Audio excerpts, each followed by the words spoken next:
आपको यहाँ पे स्क्रीन दिख रहा है हमारा।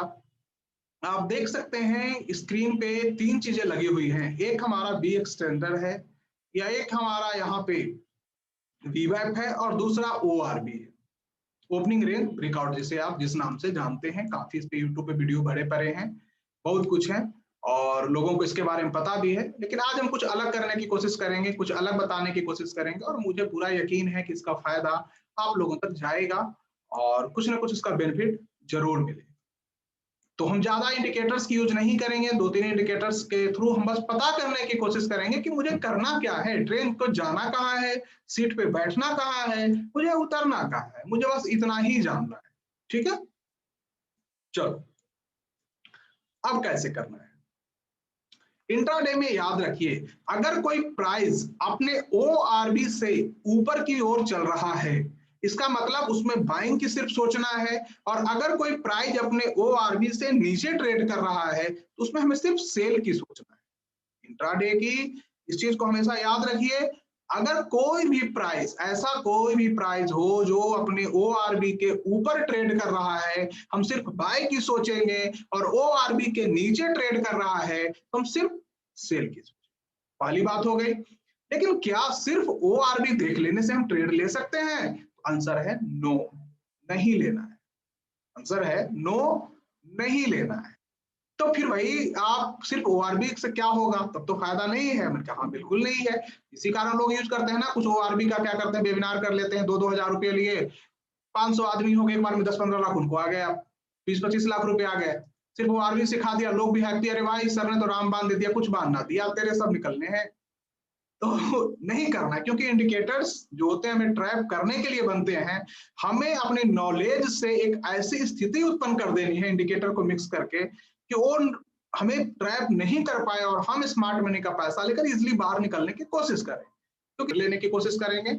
उस ट्रेड लेने के बाद आपको जब बेहतर लगे तो फिर फ्यूचर में जाएंगे, फ्यूचर थ्रू हेजिंग में जाएंगे। वो कैसे करेंगे आने वाले वक्त में बताऊंगा। ऑप्शन लेंगे, ऑप्शन नेकेड कैसे लेंगे, 2 रुपए 3 रुपए का स्टॉक में, इंडेक्सेस में हम कैसे लेंगे, उस पर भी हम चर्चा आपसे करेंगे। लेकिन पहले जानना है कि ट्रेन को जाना कहाँ है, करना कैसे। तो आरबी में सिर्फ डिसीजन नहीं लेंगे, ओ आरबी के बाद हमें एक चीज और डिफाइन करनी है कि वो जो प्राइस है, वो प्राइस अपने एवरेज प्राइस के नीचे ट्रेड करे, अपने एटीपी के नीचे ट्रेड करे अगर सेल करना है, तो एटीपी के ऊपर ट्रेड करे अगर बाय करना है। तो दूसरी चीज हो गई। तो क्या सिर्फ ओआरबी और एटीपी देख के हम ट्रेड ले लें? आंसर है नो, बिल्कुल भी नहीं। तो आप कहोगे सर करना क्या है, ये तो बताओ, कब करना है? ओआरबी बता दिया आपने, कहानी सुना दिया, वीवैप दिखा दिया और कह रहे हो कि करना नहीं है। बेटा करने का मौका आएगा ना। पंटर को उस समय मारना है जब वो सबसे ज्यादा कमजोर हो, उसके पास कोई मौका नहीं। तो इसलिए हम बी एक्सटेंडर का भी यूज करेंगे। हम बी एक्सटेंडर की डिटेल में नहीं जाएंगे कि इंडिकेटर बनता कैसे, क्या करता है, गूगल कर लीजिए और लॉट ऑफ चीजें इसके बारे में मिल जाएंगी। हमें वेट करना है, जैसे मार्केट ओपन हुआ, ओपन होने के बाद ओआरबी के बीच में ट्रेड कर रहा है, हम कुछ नहीं, ओआरबी में एक एवरेज लाइन होती है, एवरेज लाइन के नीचे मस्ट भी ट्रेड होना चाहिए।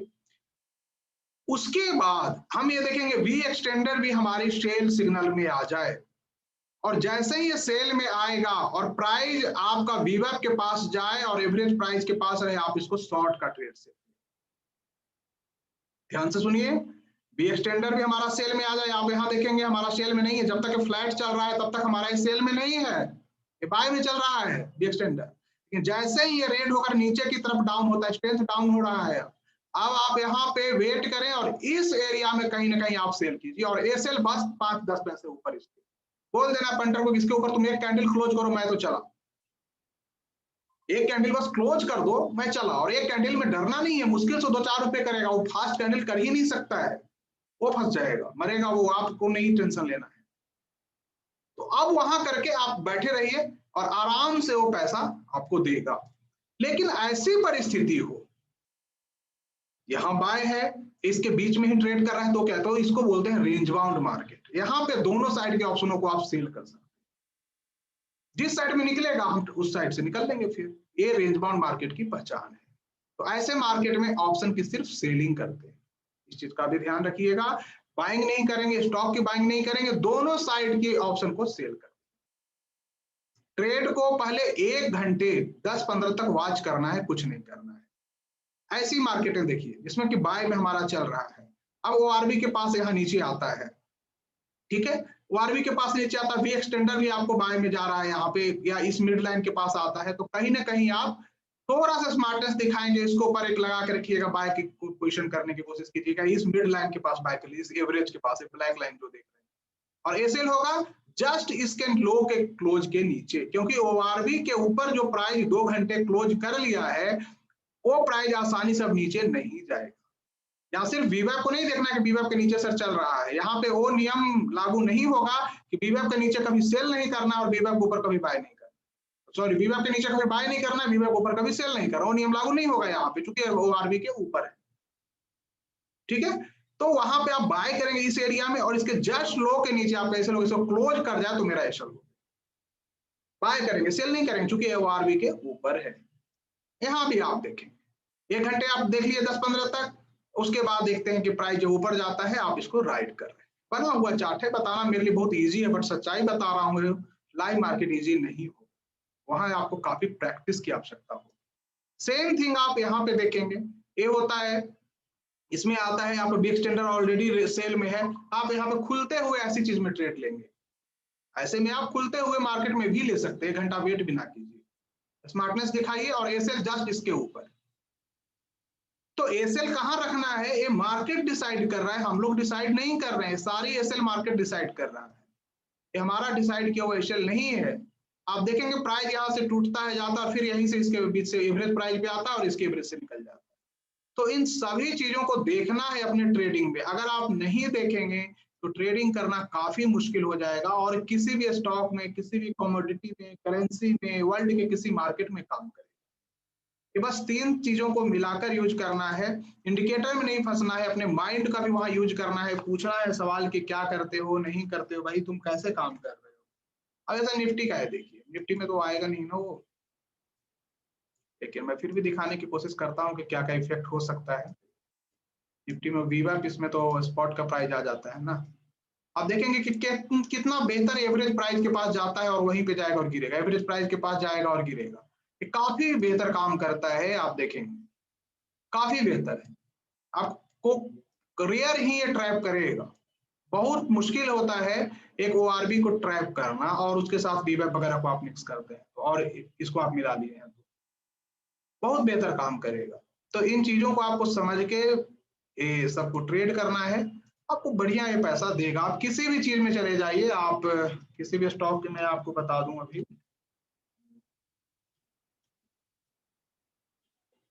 कौन सा स्टॉक चला होगा नहीं चला होगा आप लोग बताएं। ये देखिए, ये तो खुलते ही सेल में आ गया और ओआरबी के नीचे है, काफी फ्लैट भी कर दिया है, तो ये सेल आप लेकर चलिए, एक्सटेंडर भी हमारा सेल में है, बस ये फ्लैट नहीं होना चाहिए, इसका भी ध्यान रखिएगा कि इस तरह से स्ट्रेट नहीं होना चाहिए, स्ट्रेट है इसका मतलब है रुकिए, उसमें रुकना है, इस तरह का स्थिति में तो रुकना है, बाय में ही सोचना है, सेल नहीं सोचना है, इन चीजों का ध्यान रखिएगा। देखिए स्ट्रेट है, हमको ये सेल नहीं सोचना है, बाय ही सोचना है, इसमें जहां भी होगा बाय हो, तो इस चीजों का ध्यान रखना है आपको ट्रेडिंग के दौरान।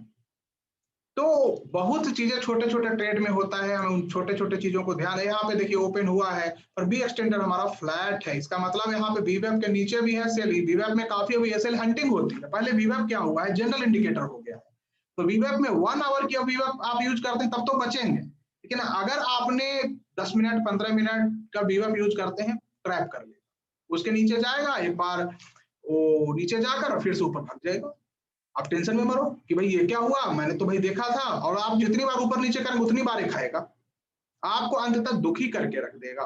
तो डे ट्रेडिंग करते हैं, इन चीजों का ख्याल रखना है। डे ट्रेडिंग में ये आपको सबसे बेहतर है। स्टॉक सिलेक्शन के लिए मैं आपको एक इंडिके स्कैनर दे दूंगा, और स्टॉक सिलेक्शन कैसे करते हैं उस पर मैं आपको और एक डिटेल में वीडियो आपके साथ मतलब क्लास लूंगा, उसमें मैं बताऊंगा स्टॉक सिलेक्शन को कैसे करना है, क्या करना है, स्टॉक कैसे ढूंढेंगे, कौन सा बेहतर स्टॉक है इंट्राडे के लिए, तो उस पर भी मैं क्लास आपका लूंगा, जिससे कि आपको इन चीजों का पता लग पाएगा। ऐसी परिस्थिति में बी एक्सटेंडर यहाँ सेल में आ चुका है और ओआरबी के नीचे है, आप इसमें भी सेल का ट्रेड लेंगे, फिर इसको रिस्पेक्ट मत दीजिएगा। ऐसी परिस्थिति हो कि प्राइस एक ही जगह ट्रेड कर रहा हो और अचानक से वो वीवैप के नीचे और वी एक्सटेंडर हमारा सेल में आ जाए, आप उसी समय उसमें सेल का ट्रेड लेंगे और एसेल रखेंगे जस्ट इस लाइन के ऊपर। मार्केट एसेल रखना है मार्केट प्राइस, वो जाएगा ही नहीं। जस्ट इस लाइन के ऊपर रख के उसको ट्रेड कीजिए, तो आपको आराम से पैसा देगा। रेंज बाउंड है, इसके बीच में फंसा हुआ है, वो आरे तिरछे है, ऊपर नीचे कर रहा है, इसका मतलब ये रेंज बाउंड मार्केट की पहचान है। ये सही नहीं है, खुद नहीं सही चल रहा है, खुद ये लंगड़ा के चल रहा है, मार्केट को क्या चलाएगा, गया काम से, तो उसमें घबराना नहीं। तो इन सब चीजों को ध्यान रखिएगा, सारी चीज को समझ के पहले इसमें प्रैक्टिस करना है कुछ दिन, और किसी भी स्क्रिप्ट में आप इसका यूज करेंगे काम करेगा। अब देखिए बी एक्सटेंडर ऊपर की स्ट्रेट बढ़ना शुरू कर दिया है, यहाँ ऐसी परिस्थिति, यहाँ पे भी आप बाय का डिसीजन ले सकते हैं, लेकिन एसएल इसके जस्ट नीचे लगाना। इन सब चीजों को समझना है कि हमें एसएल कहाँ लगाना है। एसएल वो चुनना है जो मार्केट ने चुना है, एग्जिट वो चुनना है जो मार्केट ने चुना है, एंट्री वो चुनना है जो मार्केट ने चुना है। आपको कुछ नहीं चुनना है, आपको अपने पैसे लगाने हैं बस। देखिए मार्केट के कहने पे, खुद के कहने पे नहीं। माइंड आपका क्या कहता है भूल जाइए, माइंड को कोई वैल्यू नहीं है यहाँ पे, वर्थलेस है।